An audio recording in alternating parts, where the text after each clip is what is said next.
ஸ்ரீவில்லிபுத்தூரில் அமைந்திருக்கும் செண்பகத்தோப்பு காட்டழகர் கோயில் மனக்கவலை தீர்க்கும் மலைத்தலம் சைலபதி. இந்த அருவி எங்கு தொடங்குகிறது என்பதை எவராலும் கண்டுபிடிக்க முடியவில்லையாம்.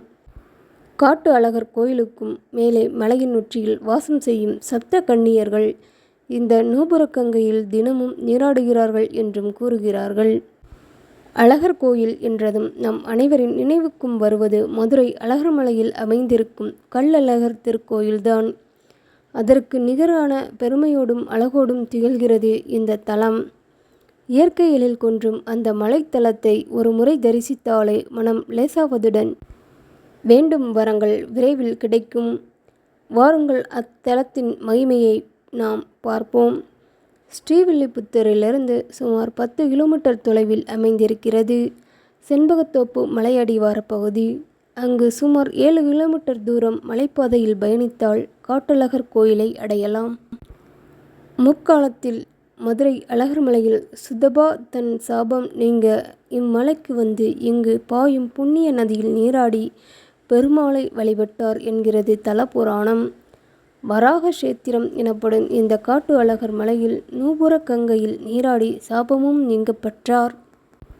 அவருக்கு காட்சியளித்த அழகரும் இங்கேயே கோயில் கொண்டு காட்டு அழகர் என்று திருப்பெயர் பெற்றார். இப்போதும் கோயிலில் பெருமாளை வழிபட்ட நிலையில் காட்சி தருகிறார் சுதபா முனிவர். அவரின் சாபத்தை போக்கிய நூபுரக்கங்கை தீர்த்தமாக விழுந்து கொண்டிருக்கிறது. இந்த அருவி எங்கு தொடங்குகிறது என்பதை எவராலும் கண்டுபிடிக்க முடியவில்லையாம். ஆங்கிலேயர்களுக்கும் இந்த முயற்சியில் தோல்வியையே சந்தித்தார்களாம். காட்டு அழகர் கோயிலுக்கும் மேலே மலையுச்சியில் சப்த கன்னியர் கோயில் ஒன்று இருப்பதாகவும் அங்கிருக்கும் கன்னியர்கள் இந்த நூபுரக்கங்கையில்தான் தினமும் நீராடுகிறார்கள் என்றும் கூறுவார்கள். மழைக்காலமோ கோடைக்காலமோ இந்த நூபுரக்கங்கையில் விழும் தண்ணீரின் அளவு மாறுபடுவதே இல்லை என்றும் சிலாகித்து சொல்லுகிறார்கள் பக்தர்கள். இந்த நூபுரக்கங்கைக்கு மற்றொரு பெயர் சிலம்பாறு. நூபுரம் என்றால் சிலம்பு.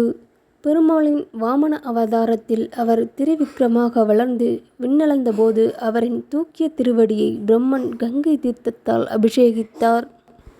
அந்த தீர்த்தம் பகவான் சிலம்பில் பட்டு தெரித்து விழ அதுவே இந்த மலையில் நூபுரக்கங்கையாக பாய்வதாக ஐதீகம். இதையொட்டி சிலம்பாறு எனும் பெயர் வந்ததாம். இது மட்டுமின்றி ஆகாச கங்கை, மஞ்சுர நதி ஆகிய பெயர்களும் வழங்கப்படுகின்றன. செண்பகத்தோப்பு காட்டழகர் கோயில். காட்டு அழகரை தரிசிக்க வரும் பக்தர்கள் இந்த நூபுரக்கங்கையில் நீராடிவிட்டே அழகரை தரிசிக்க மேலும் படியேறுகிறார்கள். அதாவது நூபுரக்கங்கை இருக்கும் இடத்திலிருந்து மேலும் 247 படிகள் ஏறிச் செல்ல வேண்டும். தமிழ் எழுத்துக்களை குறிக்கும் வகையில் 247 எனும் எண்ணிக்கையில் இந்த படிகள் அமைக்கப்பட்டிருக்கிறது. நூபுரக்கங்கையில் நீராடிவிட்டு ஈர உடையுடன் இந்த படிக்கட்டுகளில் ஏறி மேலே சென்றால் தர்மாத்ரி பர்வதம், வராக சேத்திரம் என சிறப்பிக்கப்படும் காட்டு அழகரின் திருக்கோயில் அமைந்துள்ளது. உயர்ந்து திகழும் சிகரத்தின் அடிப்பாகத்தையொட்டி அமைந்துள்ளது. ஸ்ரீ சுந்தரவள்ளி சௌந்தரவள்ளி சமேத ஸ்ரீ சுந்தரராஜ பெருமாள் கோயில். இந்த பெருமாளையே காட்டு அழகர் என்று பக்தியோடு அழைத்து வழிபடுகிறார்கள் பக்தர்கள். பெரியாழ்வார் தம் பாசுரங்களில் குறிப்பிடும் தென் திருமாலிருஞ்சோலை எனும் இடம் இதுதான். கோயிலுக்குள் நுழைவதற்கு முன் காட்டு அழகரின் காவல் தெய்வமான கருப்பசாமியை தரிசிக்கலாம். காட்டு அழகரை தரிசிக்க வரும் அன்பர்கள் முதலில் நூபுரக்கங்கையில் நீராடிவிட்டு அடுத்து இந்த கருப்பசாமியை வழிபட்டு விட்டே கோயிலுக்குள் செல்ல வேண்டும் என்பது மரபு. அதன்படி கருப்பரை வணங்கி உள்ளே நுழைந்து கருடாழ்வாரை தரிசித்த பின் அர்த்த மண்டபத்தில் நுழைந்தால் விஸ்வாமித்திரர், பழைய ஆதிகால பெருமாள், ஆஞ்சநேயர், மண்டூக மகரிஷி, ராமானுஜர், விஸ்வகேனர் ஆகியோரை தரிசிக்கலாம். கருவறையில் நின்ற கோலத்தில் சேவை சாதிக்கிறார் பெருமாள். பெயருக்கேற்ப மிக்க அழகுடன் திகழ்கிறார் பெருமாள். தாயார்களையும் பெருமாளையும் பிரார்த்தித்து வெளியேறி வலமாக வந்தால் கோயிலின் பின்புறத்தில் அந்த இயற்கை அதிசயத்தை காணலாம். கோயிலுக்கு செல்லும் முன் வழி எங்கும் பசுமை பள்ளத்தாக்குகள் கண்களுக்கு விருந்தாகும்.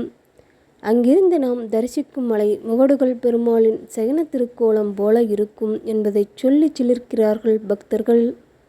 இந்த தரிசனத்தையொட்டி இந்த தலம் தர்மாத்ரி பர்வதம், வராக சேத்திரம் என சிறப்பிக்கப்படுகிறது. ஸ்ரீவில்லிபுத்தூரை சுற்றியுள்ள 200 கிராமங்களுக்கு இந்த காட்டு அழகரே குலதெய்வம். இந்த அழகரை தரிசித்துவிட்டு வழிபட்டுச் சென்றால் குழந்தை இல்லாதவர்களுக்கு விரைவில் குழந்தை வரம் கிடைக்கும். தீராத தோஷங்கள் யாவும் நீங்கும் என்பது நம்பிக்கை. அதேபோல் நூபுரகங்கையில் நீராடினால் தீராத வியாதிகளும் தீர்ந்துவிடும் என்று நம்பிக்கை பொங்கச் சொல்கிறார்கள் பக்தர்கள்.